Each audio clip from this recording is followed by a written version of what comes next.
അപ്പോൾ എൻ്റെ ഒരു പുതിയ വീഡിയോയിലേക്ക് എല്ലാവർക്കും സ്വാഗതം. ഇന്ന് ഒരല്പം കൂർക്ക പറിച്ചതാണ്. ഇത് കുറച്ച് പച്ചപ്പയർ കിട്ടിയിട്ടുണ്ട്. പച്ചപ്പയറും ഈ കൂർക്കയും കൂടെ നമുക്കൊന്ന് മെഴുക്ക് പുരട്ടി വയ്ക്കാം. അതിനായിട്ട് കൂർക്ക ആദ്യം നമുക്ക് വെള്ളത്തിലിട്ടൊന്ന് കഴുകി തൊലി കളഞ്ഞെടുക്കാം. നമ്മൾ പറിച്ചെടുത്ത കൂർക്കയെ നമ്മളിവിടെ കഴുകി വെളുപ്പിച്ച് ചെറുതാക്കി അരിഞ്ഞെടുത്തിട്ടുണ്ട്. പയറിൻ്റെ കൂടെ ഇടാനല്ലേ, അതുകൊണ്ട് ഞാനത് ഇച്ചിരി നീളത്തിലൊന്നുമല്ല, നീളം കുറച്ച് അരിഞ്ഞെടുത്തിരിക്കും.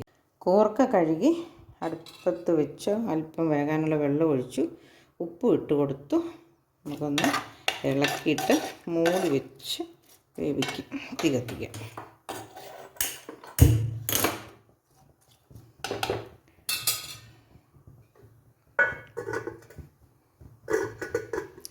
അതൊന്ന് വെന്ത് വെള്ളം പറ്റാറാകുമ്പം ഈ പൊളിച്ച് വെച്ചിരിക്കുന്ന പയറും കൂടെ ഇട്ട് കൊടുക്കാം.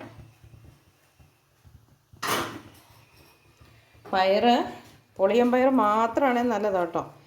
ഈ വെളുത്ത പയറാണേലും കുഴപ്പമില്ല. ഇതിപ്പോൾ ഇവിടെ ഉണ്ടായ പയർ കറുത്തതായിരുന്നത് കൊണ്ടാണ്.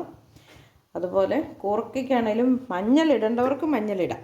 പക്ഷേ ഇത് ഇവിടുന്ന് തന്നെ ഞാൻ ഇപ്പം നട്ട് തന്നെ പറിച്ചത്, അതുകൊണ്ട് ഒരു വിഷം ഇല്ലെന്ന് ഉറപ്പുള്ളതുകൊണ്ട് ഞാൻ മഞ്ഞളിടുന്നില്ല. മഞ്ഞൾ ചേർക്കാത്ത കൂർക്കയ്ക്ക് ടേസ്റ്റ്. കുരുമുളക് മാത്രം ഇട്ടാൽ മതി. ഈ വാങ്ങിക്കുന്ന കൂർക്കയൊക്കെ ആണെങ്കിൽ നിങ്ങൾക്ക് പയറും കൂർക്കയും കൂടെ വെക്കുമ്പോൾ മഞ്ഞൾ ചേർക്കാം.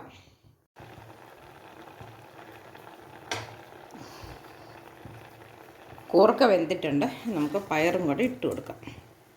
ഏകദേശം രണ്ടും ഒപ്പമാണ്. ഇനി നമുക്ക് പയർ പെട്ടെന്ന് വേകുമല്ലോ. ഇനി നമുക്ക് ഇതൊന്ന് വെള്ളം പറ്റിയാൽ പറ്റട്ടെ, ഇല്ലെങ്കിൽ പറ്റുന്നതിന് മുമ്പ് തന്നെ വെന്ത് കഴിയുമ്പോൾ ഒലത്തി വെള്ളം പറ്റിക്കാം. ഒന്ന് മൂടി വെച്ച് വേവിക്കാം. നമ്മുടെ പയർ വെന്ത് വന്നിട്ടുണ്ട്. ഇനി നമുക്ക് തീ ഞാൻ ഓഫാക്കി. ഇനി അടുത്ത ഒരു ചട്ടി അടുപ്പത്ത് വെച്ചിട്ടുണ്ട്. ഒരു വലിയ ചട്ടി വെച്ചിരിക്കുന്നത്, അതിൻ്റെ ആവശ്യമില്ല, പക്ഷേ ഒഴിവുള്ളതേ ഉണ്ടായിരുന്നുള്ളൂ, അതുകൊണ്ട് ഇനി നമുക്ക് എണ്ണ ഒഴിച്ച് കൊടുക്കാം.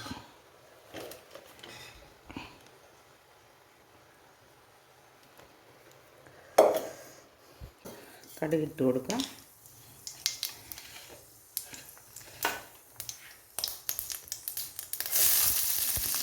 സവോള ഇട്ട് കൊടുക്കുക. നമുക്ക് പയറിൻ്റെയും കൂർക്കയുടെയും ആണല്ലോ ടേസ്റ്റ് വേണ്ടത്. അതിന് വലിയ വിഷവും വേറെ കാര്യങ്ങളൊന്നും ഇല്ലാത്തത് കൊണ്ട് നമുക്കിനി ഒത്തിരി അങ്ങനെ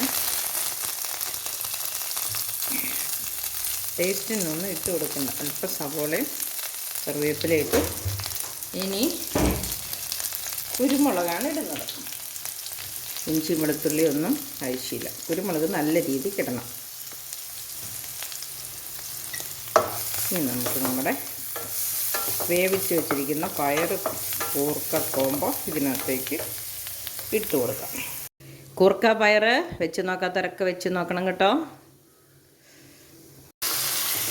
ഇതിൻ്റെ ഒരു നല്ല മണം വരുന്നുണ്ട് കേട്ടോ. മണം കേട്ടാൽ തന്നെ നമുക്കിത് ഉണ്ടാക്കാതിരിക്കാൻ പറ്റില്ല, ഇത് കൂട്ടാതിരിക്കാൻ പറ്റില്ല. ഇപ്പം തന്നെ കഞ്ഞി വിളമ്പിക്കുമെന്ന് പറയും, അത്രയ്ക്ക് ടേസ്റ്റാണ്.